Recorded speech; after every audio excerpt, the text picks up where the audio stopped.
Niko, pleasure to chat with you. How thrilled are you to be called up for Canada? Pleasure to speak with you as well. Very excited to be here. My first A national team camp, my first time wearing the Canadian jersey. So far, it's been very good. A lot of familiar faces, a lot of new faces, a lot of new ideas with the coaching staff. Training's been going really well, so I just hope that I can experience a lot of good moments here wearing the Canadian Maple Leaf. What does it mean for a kid from BC to be able to finally get that Maple Leaf shirt on? Very exciting again. I know there's not a lot of BC boys in the team. I think it's just myself and Joel Waterman, or you can even count Alistair if you want. But yeah, I think BC has a lot of good players. I'm happy I can represent BC as a province. I think there's going to be more players coming through the pipeline, and I'm happy I'm one of them.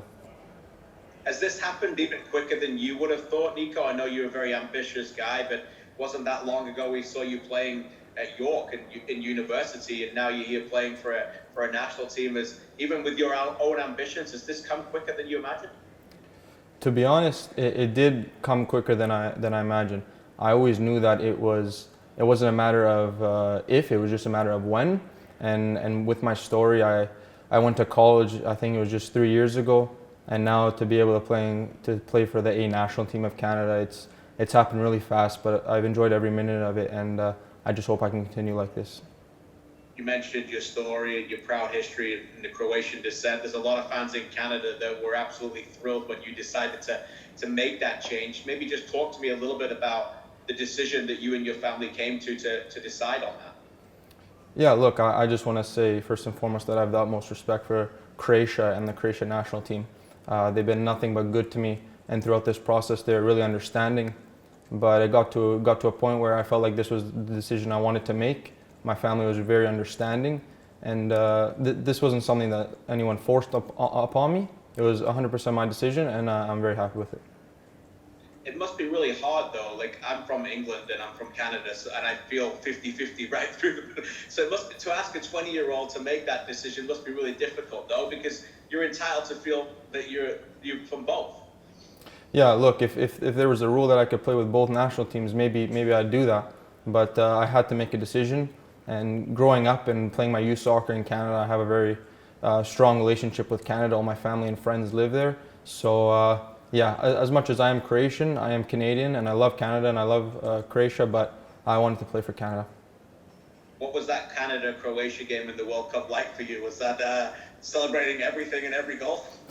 To be honest, that was when I just came to Croatia, and at the time, let's say I was very Canadian at the time. I didn't know the language very well. My teammates were giving me some stick, but it was all fun and jokes, and I thought Canada did really well against a very top Croatian team.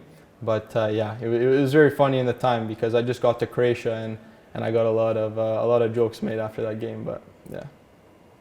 Let's talk about your journey to Hajduk Split. You've been playing a lot and you've been playing well.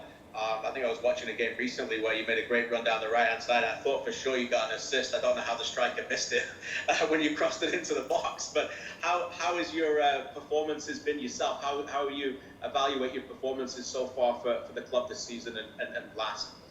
I think going off of last season, I had a very strong year.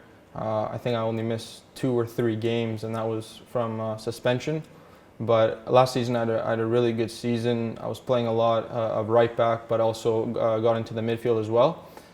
This season I've been struggling with some injuries. I've been unlucky in the preseason to have an ankle injury, and then I started getting my fitness back. I was probably going to start a game in the European Conference League, and then I tore my quad. So this is probably the first time I've had to face these challenges, but I'm getting back to full match fitness now. And hopefully that I can build off last year and be even better. And how big is it to play intense games for an intense club and a great fan base like that every game where it's so competitive? Yeah, I think leaving Hajduk, when that day comes, it'll be easy because there's just immense pressure.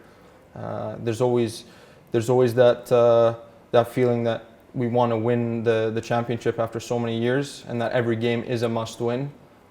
This year we came off to a little bit of a tough start, but we're picking it back up, and I think we're going in the right direction.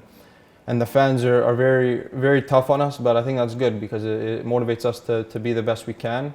And like I said, we're going in the right direction, so we're going to go where we need to go. And how is that environment, that place, your teammates, the coaches, how have they made you a better player, not just technically, but mentally? Look, I think when you're a young player going into a first team, the older players can be very critical. Maybe some players don't deal with it as well, but for me, I just got better. I felt like I got better. Obviously, you have players that put an arm around you, but you also have players that give you a little bit if you're starting to make some mistakes. But that's something I like because I want to be pushed. I want to get better. And obviously, I'm playing with some very good players in Hajduk Split, as well as last season and when I made my debut the season before. So it's high pressure. It's very good players around you, but I think that's an environment to become great. And you mentioned the two positions you play. Do you have a preference? Do you enjoy both? I do enjoy both. I've played, I think, more right back at the professional level, but growing up I was always a midfielder. As long as I'm on the field, I'm happy. So we'll see going forward in the national team in Hajduk where I'm put, but most important is that I'm playing. How excited are you for this camp and these opponents? Canada obviously just came off a very important and very successful summer against some real top-class teams and now carry that momentum into playing the two other giants of CONCACAF. How big is that for the national team, and what's been the messaging so far in camp about how important it is to play the US and Mexico here? Yeah, Jesse has said that we can't build off the Copa America. We have to even take it a step further. So we're playing against two of the best teams in our region. There's really nothing to hide. We have to show how good we are and how that we're the best in CONCACAF. And I think there's no better place to do that against USA and Mexico. As I know they're friendlies, but every game is important, and we need to win these games. Last couple for you. You mentioned some of the teammates that you're getting to know. How is it working with Aleksandar Johnston on that right side and learning from someone who's playing, Champions League level football now? Yeah, I was talking with Alistair these days. He was actually born and lived a bit in Vancouver, but I've been following Alistair. He's a top right back. I think it's similar that he used to play in the midfield and then he made the switch to right back. So I'm sure I'll talk to him more, but from what I've seen, he's a very hard worker. He likes to get stuck in. He's intelligent, and I think working with him will make me a better player. Niko, we expect to see you play at some point in the next couple of games. Have you allowed yourself to think what that moment will be like when Jesse calls your number and you put that shirt on and you get out there? Yeah, I mean, just you saying that, I get some goosebumps, but I've been waiting a long time for this day. I'm going to be patient. If it's against the US, if it's against Mexico, if I play 10 minutes, if I play 20, if I don't play at all, I'm ready for whatever he asks of me, if it's at right back or in the midfield. I just want to put on this jersey and get going, and I'm ready for it. And who do you think of when you've made this journey? Obviously a proud football family. Who do you think of in these moments when you get to do that? Just my family in general. They came to Canada, my grandparents, around 65 years ago. Growing up in Canada, all the sacrifices my family made, my parents, cousins, my sister, everyone. This is going to be for them, and I want to show everyone that I'm serious and I'm here to make a name for myself. Well, look, we can't be happier that you've made the choice to be Canadian for the national team. It's a pleasure to get to know you, to chat with you a little bit more. And good luck in the next couple of games, and I'll see you down the line, okay? Pleasure talking to you. Thank you. Pleasure. Thank you, Niko.